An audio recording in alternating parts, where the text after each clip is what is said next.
PUBG game کی بندش کی منظوری کے بارے میں وزارت انفارمیشن ٹیکنالوجی کا کوئی کردار نہیں ہے. وفاقی وزیر IT کی جانب سے یہ کہا گیا ہے. PTA وزارت انفارمیشن ٹیکنالوجی کے ماتحت نہیں ہے. وفاقی وزیر IT امین الحق کی جانب سے کہا گیا ہے کوئی شک نہیں کہ گیم کی بندش سے نوجوان ایک تفریح اور آمدنی کے ذریعے سے محروم ہوئے. امین الحق نے کہا معاملہ عدالت میں ہے. گیم کھلنے یا بند رہنے سے متعلق عدالتی فیصلے کا انتظار کرنا چاہیے. وفاقی وزیر کی جانب سے کہا گیا عدالت جو فیصلہ کرے اچھے قانون پسند شہری کی طرح اسے خوش دلی سے تسلیم کریں. امین الحق کی جانب سے کہا گیا نوجوان اور ان کے والدین یہ ضرور دیکھیں کہ کسی گیم سے کوئی منفی رجحانات تو جنم نہیں لے رہے. یہ امین الحق کی جانب سے کہا گیا. جو نوجوان اس گیم میں آگے ہیں امید ہے وہ تعلیمی میدان میں بھی آگے ہوں.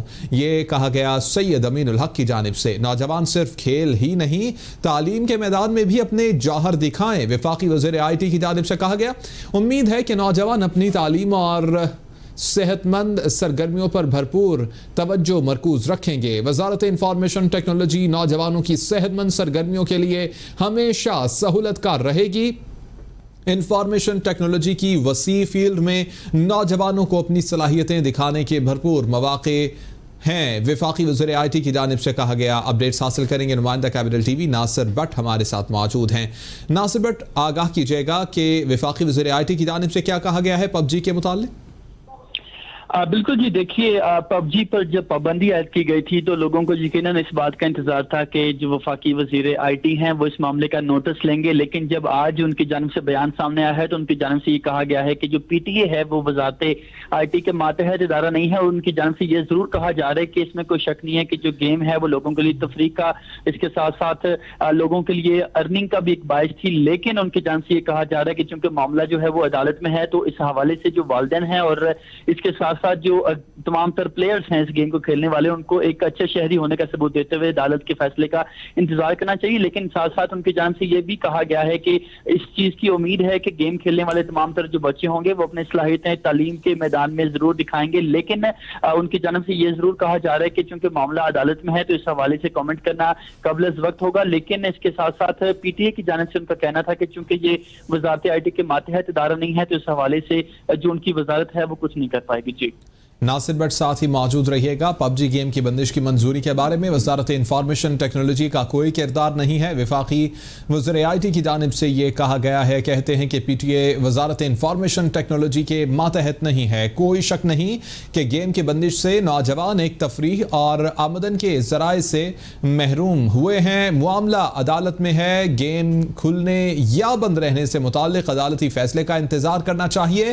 وفاقی وزیر کی جانب سے کہا گیا کہ عدالت جو فیصلہ کرے اچھے قانون پسند شہری کی طرح اسے خوش دلی سے تسلیم کر لیا جائے. نوجوان اور ان کے والدین یہ ضرور دیکھیں کہ کسی گیم سے کوئی منفی رجحانات تو جنم نہیں لے رہے. امین الحق نے کہا کہ جو نوجوان اس گیم میں آگے ہیں امید ہے کہ وہ تعلیمی میدان میں بھی آگے ہوں گے. اسی متعلق مزید بات کریں گے. اینکر پرسن کیپٹل TV انیقہ نثار ہمارے ساتھ موجود ہیں.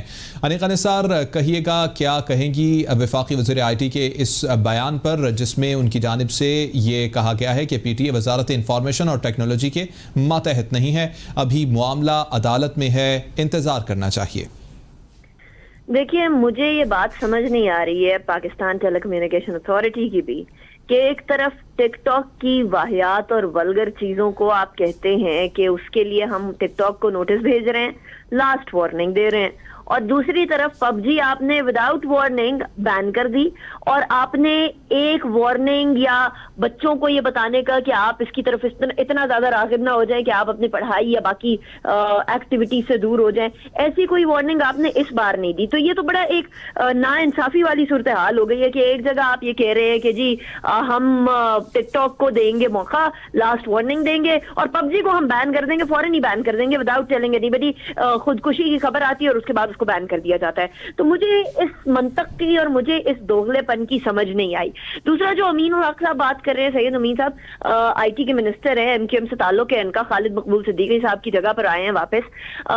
کہتے ہیں کہ آئی ٹی کی منسٹری سے اس کا کوئی تعلق نہیں ہے. ٹھیک ہے, مان لیا آئی ٹی کی منسٹری سے اس کا کوئی تعلق نہیں ہے, آئی ٹی کی منسٹری نے اس کے اندر کوئی کردار ادا نہیں کیا, معاملہ بھی عدالت میں ہے, اب ساری چیزیں عدالت کے اندر ڈیسائیڈ ہوں گی. لیکن انفارمیشن ٹیکنالوجی کی جو منسٹری ہے وہ ہے کس لیے؟ یہ پب جی جو گیم ہے, آپ نے شاید سمیل کا نام سنا ہوگا, پاکستان کا ایک بہت بڑا گیمر ہے, بڑا ینگ سا لڑکا ہے. اس نے ایک اور گیم کے ذریعے کئی لاکھوں ڈالر کمائے ہیں, یعنی وہ کئی لاکھوں روپے کے اندر اگر اس کو کنورٹ کرے تو بنتے ہیں. تو یہ ایک بہت بڑی ایک ارننگ کا طریقہ بن رہا ہے لوگوں کے. یہ ایک بہت بڑی انڈسٹری ہے ان اٹ سیلف گیمنگ کی, جس کو شاید ابھی ہم سمجھ نہیں پا رہے ہیں, کیونکہ ہمارے پاکستان کے اندر آپ کو یاد ہوگا کہ لاؤڈ اسپیکر کو بھی کہا گیا تھا نہیں لاؤڈ اسپیکر نہیں استعمال کرنا. اب جو ہے ہمارے یہاں ایکسیپٹیبلٹی اتنی کم ہے اس طرح کی چیزوں کی کہ ہم کہہ رہے ہیں کہ گیمنگ نہیں کرنی ہے. آپ گیمنگ کے اندر ہی بہت سارے بچوں کو مواقع فراہم کر سکتے ہیں روزگار کے, جو ہم اس طریقے سے نہیں دے پا رہے ہیں. اسی طریقے سے گیمنگ کے ذریعے بہت زیادہ بڑے بڑے ٹورنامنٹس ہوتے ہیں. اس کو آپ ذرا فزیکل گیم کے ساتھ کمپیئر کر لیجئے. کرکٹ کیا فراہم کرتا ہے؟ صرف انٹرٹینمنٹ فراہم کرتا ہے, لیکن ہمارے یہاں ہر کوئی کرکٹ کا دیوانہ ہے, ہر کوئی کرکٹ کی فیور میں بات کر رہا ہے. لیکن جب بات آتی ہے ورچوئل گیمنگ کی تو وہی اس کو ٹائم ویسٹ کہا جاتا ہے. تو کرکٹ کو ٹائم ویسٹ کیوں نہیں کہا جاتا؟ پب جی کو کیوں ٹائم ویسٹ کہا جاتا ہے؟ آج کل کی دنیا جس طریقے سے ساری ورچوئل طرف آ گئی ہے, وہ فزیکل کانٹیکٹ سے زیادہ ورچوئل کانٹیکٹ کی طرف دنیا راغب ہو چکی ہے. کورونا نے کچھ زیادہ ہی اور بھی دھکیل دیا ہے. ایسی صورتحال کے اندر آپ ایک جگہ فزیکل ایکٹیویٹی والی گیمز کو پروموٹ کریں اور آپ ورچوئل گیمز کو بالکل بند کر دیں, تو یہ تو بالکل ناانصافی ہو جائے گی. آپ ایک بیلنس کریٹ کریں, جو کہ of course I T minister نے بات بھی کی ہے کہ ان کی بھی یہ توقع ہے کہ جو پب جی کھیلنے والے بچے ہیں وہ اپنی تعلیم کی طرف بھی اتنا ہی دھیان دیں گے, اپنی صحت کی طرف بھی اتنا ہی دھیان دیں گے, which is a very very fair thing to say کہ ہر چیز کا بیلنس لائف میں ہونا بہت ضروری ہے. لیکن اس کا ہرگز مطلب یہ نہیں ہے کہ آپ آل آف اے سڈن ایک ایکٹیویٹی نوجوانوں کے لیے بند کر دیں. ایٹ لیسٹ وہ نوجوان جو ہے وہ ایک بہت نیگیٹو سوسائٹی کے اندر امپیکٹ پیدا کرنے کی بجائے ایک گیمنگ کی طرف لگے ہوئے ہیں. وہ کوئی کرائم نہیں کر رہے ہیں, وہ اس طرح کی حرکت نہیں کر رہے جس سے پورے معاشرے کو مسئلہ فیس کرنا پڑ جائے. ہاں, اعتدال ہر چیز کے اندر ضروری ہے, چاہے وہ پب جی کھیلنے میں ہو چاہے وہ کسی اور چیز میں ہو. لیکن اس طرح بین کر دینا جو ہے کسی گیم کو اور نوجوانوں کے ایک تفریح کے ایک طریقے کو, ایک ان کے انٹرٹینمنٹ کے طریقے کو بین کر دینا, یہ میری نظر میں نوجوانوں کے ساتھ ایک بہت بڑی زیادتی ہے. ٹھیک, بہت شکریہ. اینکر پرسن انیکا نثار ہمارے ساتھ موجود تھیں, اپنے نقطۂ نظر سے آگاہ کر رہی تھیں اور یہ کہہ رہی تھیں کہ بالکل اس گیم کے اوپر پابندی لگا دینا, اس کو بند کر دینا نوجوانوں کے ساتھ زیادتی ہوگی. ناصر بٹ خبر کے متعلق آگاہ کر رہے تھے. بہت شکریہ آپ کا. پیپلز پارٹی لائرز فورم نے ایف آئی اے میں سنتھیا ریچی کے خلاف درخواست جمع کروا دی ہے. سنتھیا ریچی کے خلاف درخواست راجہ عمار شوکت ترک اور روہیل اشتیاق کی مدعیت میں درج کی گئی ہے. 16 جولائی کو تھانہ کوہسار میں درخواست دے چکا ہوں. راجہ شوکت ترک کی جانب سے کہا گیا ہے پولیس نے بینکنگ کورٹ میں درخواست دینے کا مشورہ دیا ہے, انصاف کے حصول کے لیے ہر قانونی راستہ اختیار کریں گے, وکلاء پیپلز پارٹی کی جانب سے کہا گیا.